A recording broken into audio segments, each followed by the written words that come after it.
नमस्कार दोस्तों, पुराने समय की बात है। राजपूताना के शहर में एक राजा रहता था। वह बड़ा ही रहमदिल और इंसाफ पसंद था।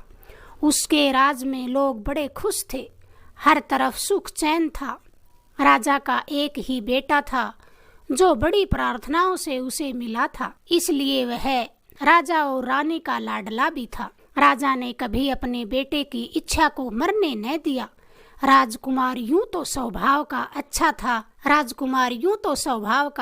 था, हर फन में माहिर था, मगर अधिक लाड प्यार ने उसे जिद्दी बना दिया। जिस किसी चीज को पाने की जिद कर लेता, उसे हासिल करके ही दम लेता। एक दिन राजकुमार शिकार से लौट रहा था। जब वह एक धोबियों की बस्ती से गुजरा तो उसने एक घर की छत पर बाल सुखाती हुई लड़की को देखा। राजकुमार तो उसे देखता ही रह गया। ऐसा हुस्न तो उसने पहले कभी न देखा था। लग रहा था जैसे कोई अप्सरा खड़ी हो। लड़की की भी नजर राजकुमार पर पड़ी तो वह जल्दी से नीचे चली गई।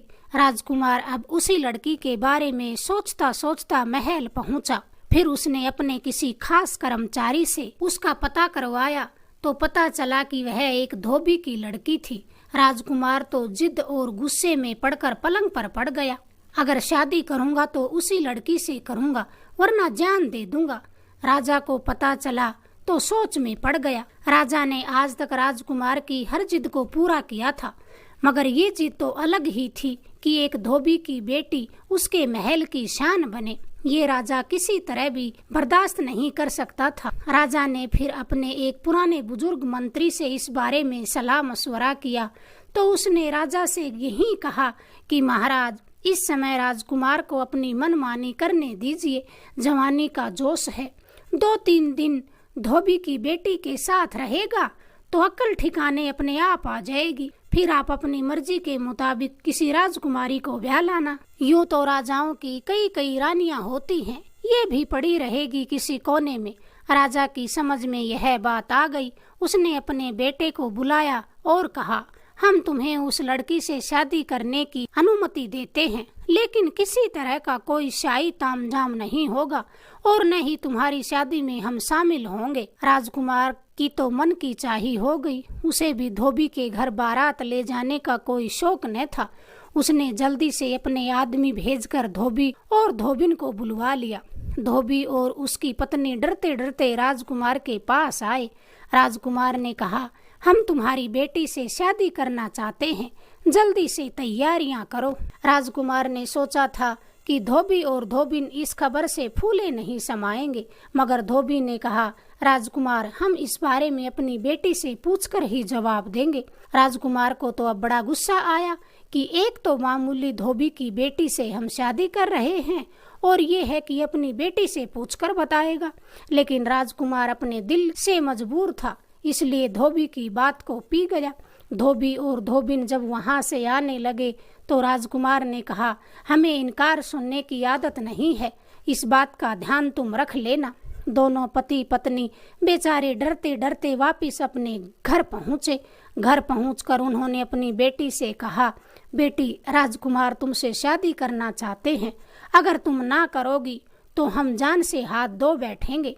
लड़की बोली, मैं तैयार हूँ, मगर मेरी 4 शर्तें हैं, खुद आकर सुन ले राजकुमार। अगर मंजूर है तो शादी करने आ सकते हैं। अगले दिन धोबी ने अपनी बेटी का संदेश राजकुमार को दे दिया। राजकुमार को पहले तो यह सुनकर बड़ा गुस्सा आया कि धोबी की बेटी होकर भी शर्त रखती है। एक बार तो राजकुमार को लगा कि अपनी तलवार से इस धोबी की गर्दन उड़ा दे, मगर एक तो दिल लगी थी और दूसरा उसके मन में ये बात उठ गई कि वह जाने तो सही कि मामूली लड़की होकर भी वह मुझसे क्या शर्त रखना चाहती है। राजकुमार उसी समय धोबी के साथ उसके घर जा पहुंचा। 2 कमरों का मकान था, एक कमरा ऊपर बना था। राजकुमार वहां पहुंचे तो नीचे के कमरे में लड़की पर्दा डालकर बैठ गई और कहने लगी, मेरी पहली शर्त यह है कि मैं आपके महल में रात नहीं गुजारूंगी, सुबह जाया करूंगी और शाम को अपने घर आ जाया करूंगी। राजकुमार ने सोचा, ये कैसी अजीब शर्त है, मगर फिर ख्याल आया कि एक बार शादी हो जाए फिर कौन महल छोड़कर झोपड़ी में आना चाहेगा। राजकुमार ने कहा, मंजूर है, तुम अगली शर्त बताओ। लड़की ने कहा, मेरी दूसरी शर्त यह है कि आप मुझे छूने या बात करने की कोशिश नहीं करेंगे। राजकुमार को यह सुनकर हंसी आ गई कि शादी है कि मजाक है। फिर सोचा शादी हो जाए फिर देखता हूँ। बोला कि मुझे ये भी मंजूर है। लड़की ने कहा, मैं आपके महल का पानी भी नहीं पीऊंगी। राजकुमार ने सोचा ये भी बकवास है, जब दिन भर रहेगी तो बिना पानी पिए कैसे रह पाएगी। लड़की ने फिर चौथी शर्त यह बताई कि यदि आपने मुझे छूने की कोशिश की तो हमारा रिश्ता खत्म हो जाएगा, फिर मैं कभी महल नहीं आ पाऊंगी। राजकुमार ने सोचा ये बड़ी अजीब लड़की है, एक बार शादी हो जाए फिर सारी शर्तें धरी की धरी रह जाएंगी। राजकुमार ने शर्तों को मान लिया। अगले दिन अपने 2-4 मित्रों के साथ धोबी के घर फेरे पड़वाकर दुल्हन को अपने महल ले आया। दुल्हन ने साड़ी पहन रखी थी और बड़ा सा घूंघट निकाल रखा था, जिससे उसका चेहरा पूरी तरह से ढका हुआ था। वह राजकुमार के कमरे में आई तो बिस्तर पर बैठने की बजाय पास रखी एक कुर्सी पर बैठ गई। राजकुमार भी चुपचाप आकर एक तरफ बैठ गया। पता ही नहीं चला कि महल में कोई नई बहू ब्याह कर आई है। बस एक राजकुमार की मुंह चढ़ी दासी वहीं खड़ी थी कि कोई आदेश उसे पूरा करे। शाम होते ही दासी आई और बोली, गाड़ी लगी है। बहू चुपचाप जाकर गाड़ी में बैठी और अपने घर चली गई। अगली सुबह फिर उन्हीं कपड़ों में लिपटी आई और उसी कुर्सी पर बैठ गई। दिन भर न कुछ खाया और न पिया, बस पत्थर की मूर्ति सी बनी रही। शाम को वापस चली गई। इसी तरह 6 महीने बीते। जैसा राजकुमार ने सोचा था ऐसा कुछ नहीं हुआ। राजकुमार अपनी शर्तों में बंधा भी था। जिस चेहरे के लिए उसने सब कुछ दांव पर लगा दिया था, वह चेहरा इतना पास होते हुए भी उसकी झलक नहीं मिल सकती थी। राज दरबार में लोग बातें बनाने लगे थे। राजकुमार की जिंदगी से अब खेल तमाशे, शिकार करना, सैर सपाटा सब खत्म हो गया था। राजकुमार ने धोबी को बुलाया और कहा, तुम अपनी बेटी को समझाते क्यों नहीं हो? अब राजकुमारी बन चुकी है ये, उसे महल में रहना चाहिए। इस तरह रोज रात को चले जाना क्या सही है? लोग तरह तरह की बातें बनाते हैं। धोबी हाथ जोड़कर बोला, राजकुमार सच बताऊं तो यह हमारी बेटी ही नहीं है। यह एक दिन हमारे घर आई और बोली कि इस दुनिया में मेरा कोई नहीं, मुझे अपने घर में रख लो। हमारी कोई औलाद न थी। मेरी पत्नी को वह बड़ी प्यारी लगी तो हमने उसे अपने घर में रख लिया। उसने कहा कि वह ऊपर रहेगी। उसके साथ एक उसकी नौकरानी भी आ गई। वे दोनों ऊपर रहने लगी। उसके बाद उसने हमसे कोई रिश्ता न रखा। कहाँ क्या खाती पीती है हम कुछ नहीं जानते। कभी कभी वह मेरी पत्नी को माँ कह देती है तो वह बेचारी खुश हो जाती है। उसने हमें कसम दे दी थी किसी से उसके बारे में कुछ न कहें। इसलिए जब आपने शादी की बात की तो हम चुप रहे। जैसे उसने कहा हमने वैसे ही किया। राजकुमार उस पर हमारा कोई हक नहीं। धोबी तो चला गया, मगर राजकुमार सोच में पड़ गया कि करे तो अब क्या करे। एक दिन राजकुमार अपनी दासी को यह कहकर महल से निकल गया कि मैं जा रहा हूँ, पता नहीं कहाँ जाऊँ और कब वापस आऊँ। अगर कोई पूछे तो कह देना कि राजकुमार तो यात्रा पर गए हैं। राजकुमार हिमालय पहाड़ की तरफ निकल गया। 1 महीने भर इधर उधर भटकता रहा। एक शाम की बात है कि राजकुमार भटकता भटकता एक झोपड़ी में पहुंचा। झोपड़ी में एक साधु ध्यान मग्न था। राजकुमार ने जब साधु को देखा तो उसे बड़ा आनंद महसूस हुआ।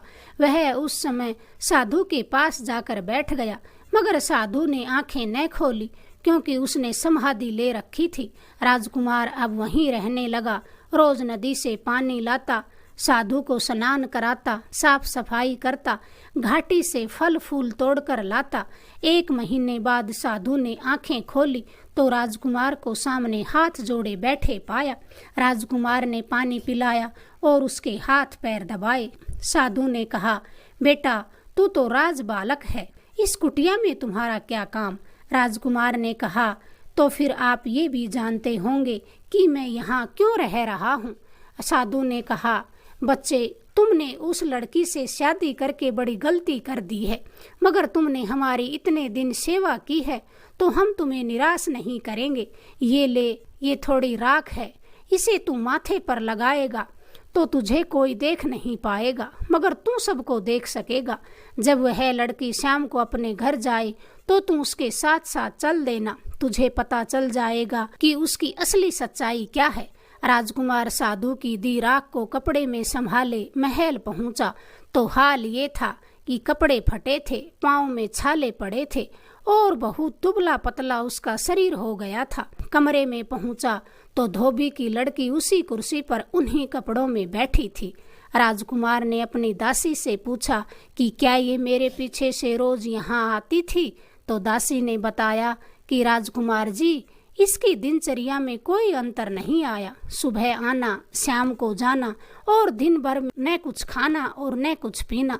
शाम को धोबी की लड़की अपने घर जाने लगी। राजकुमार ने झट से माथे पर राख लगाई और उसके साथ हो लिया। अगली सुबह फिर जल्दी से वापस आकर अपनी दासी से बोला, मैं सोने जा रहा हूँ। जब धोबी की लड़की आए तो तुम मुझे जगाना और कहना, राजकुमार दिन चढ़ाया है, आप उठते क्यों नहीं हैं? अगर मैं कुछ ना भी बोलूं या कुछ ना बताऊं तो तुम जिद करके मुझसे पूछती रहना।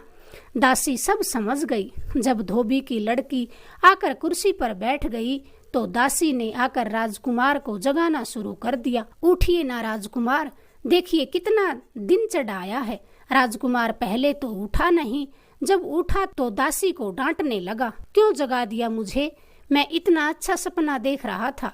दासी अब जिद करने लगी कि बताइए ना राजकुमार, आप क्या सपना देख रहे हैं, मुझे भी बताइए। अच्छा तो बताता हूँ। मैंने सपने में देखा कि जब कल रात ये धोबी की लड़की यहाँ से अपने घर गई तो मैं भी इसके साथ हो लिया। ये सीधे सीढ़ियाँ चढ़कर ऊपर गई, मैं भी ऊपर चला गया। देखा तो लगता ही नहीं था कि ये धोबी का घर है। सजा सजाया कमरा, राजमहल से भी सुंदर सजा हुआ इसका पलंग था। इस धोबी की लड़की का दासी बोली, अरे राजकुमार, ये तो आपको पास भी नहीं बैठने देती, फिर इसके साथ इसके कमरे में कैसे गई? मैं नहीं मान सकती। राजकुमार बोला, अरे सच में थोड़ी ना, सपने में गया था। राजकुमार फिर आगे बताने लगे। कमरे में पहुंचते ही इस धोबी की लड़की ने ये साड़ी जो रोज रोज पहन कर आती है, इसे उतार कर फेंकी जैसे किसी भिखारी की साड़ी हो। फिर ये नहाने चली गई तो मैं भी इसके साथ नहाने लगा। दासी बोली, राजकुमार, मैं यह नहीं मान सकती। राजकुमार कहने लगा, ओहो, सच में थोड़ी ना, सपने में। दासी बोली, अच्छा अब आगे क्या हुआ आपके सपने में? राजकुमार फिर कहने लगे, इसने फिर नौकरानी से खाना मंगवाया और कहा कि जल्दी से खाना लगाओ, सारा दिन भूखा प्यासा बैठना पड़ता है। नौकरानी छत पर गई और आसमान की तरफ हाथ करके खड़ी हो गई। आसमान से एक भोजन से भरा थाल उतरा। नौकरानी ने उसमें से थोड़ा अपने लिए निकाला और बाकी इसके सामने रख दिया। मैं भी इसके साथ खाने लगा। एक निवाला ये खाती और 4 निवाले मैं खा जाता। इसकी भूख भी नहीं मिटी थी कि खाना खत्म हो गया। इसने नौकरानी को आवाज दी कि क्या बात है, आज तुमने नहाने का पानी भी कम रखा और खाना भी कम दिया। नौकरानी बोली, मैंने तो इतना ही नहाने के लिए पानी डाला था जितना रोज डालती हूँ, और भोजन भी इतना ही दिया था जितना मैं रोज देती हूँ। आज तो मुझे भी गड़बड़ लग रही है। फिर आसमान से इसके लिए जोड़ा आया। नौकरानी ने इसका श्रृंगार किया। धोबी की लड़की जो ये मैली साड़ी पहनकर आकर यहाँ बैठ जाती है, ये अप्सरा बनकर छत पर खड़ी हो गई। फिर रात में आसमान से एक सजा सजाया पलंग उतरा तो यह उस पर बैठ गई। मैं भी जल्दी से पलंग का पाया पकड़कर लटक गया। इतना कहकर राजकुमार रुक गया। दासी को इशारा किया कि धोबी की लड़की ने अपना मुंह जल्दी से दूसरी तरफ फेर लिया। दासी पूछने लगी, राजकुमार फिर क्या हुआ, सुनाइए ना। राजकुमार कहने लगा, फिर वह पलंग ऊपर उड़ता हुआ राजा इंद्र के दरबार में जा पहुंचा। वहां एक से बढ़कर एक परी बैठी थी। थोड़ी देर में राजा इंद्र दरबार आए और नाचना गाना शुरू हो गया। जब ये धोबी की लड़की नाचने लगी तो मैं भी थाप देने लगा। मैंने ऐसा तबला बजाया कि इसके नाचने से खुश होकर राजा इंद्र ने अपना रेशमी रुमाल इसे दे दिया। इसने रुमाल लेकर तबला बजाने वाले की तरफ फेंक दिया। मैंने झट रुमाल को उठाया और अपने जेब में रख लिया। इतना कहकर राजकुमार रुका। अब धोबी की लड़की पूरी तरह से घूमकर राजा की तरफ देख रही थी।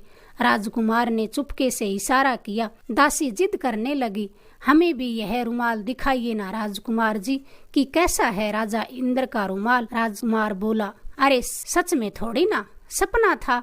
लेकिन दासी ने जबरदस्ती राजकुमार की जेब से एक रेशमी रुमाल निकाल लिया और बोली, यही है क्या राजकुमार वह रुमाल? राजकुमार बनावटी आश्चर्य से बोला, अरे ये यही तो था, पता नहीं सच में कैसे आ गया मेरी जेब में। दासी बोली, आगे का सपना बताओ राजकुमार, ये तो बड़ा ही अच्छा सपना था। राजकुमार कहने लगा, फिर राजा इंद्र खुश होकर वहाँ से चले गए, क्योंकि सुबह होने वाली थी और ये धोबी की लड़की भी उड़न खटोले की तरफ भागी और जल्दी में अपना रुमाल तबले वाले से लेना भूल गई। सोचा होगा कि कल ले लेगी। इसका पलंग उड़ा और मैं भी पाए से लटक कर नीचे आ गया। बस यहीं तक सपना देखा था कि तुमने आकर मुझे जगा दिया। अब तो धोबी की लड़की झटके से उठी और अपना घूंघट उठाकर बोली, राजकुमार अब तो आपको पता चल गया होगा कि मैं परियों की दुनिया की हूँ। अब आप मेरी कहानी भी सुनिए। परियों की दुनिया में मैं राजा इंद्र के दरबार में सबसे अच्छा नाचती थी। राजा इंद्र रोज मेरा नाच देखकर ही दरबार खत्म करते थे।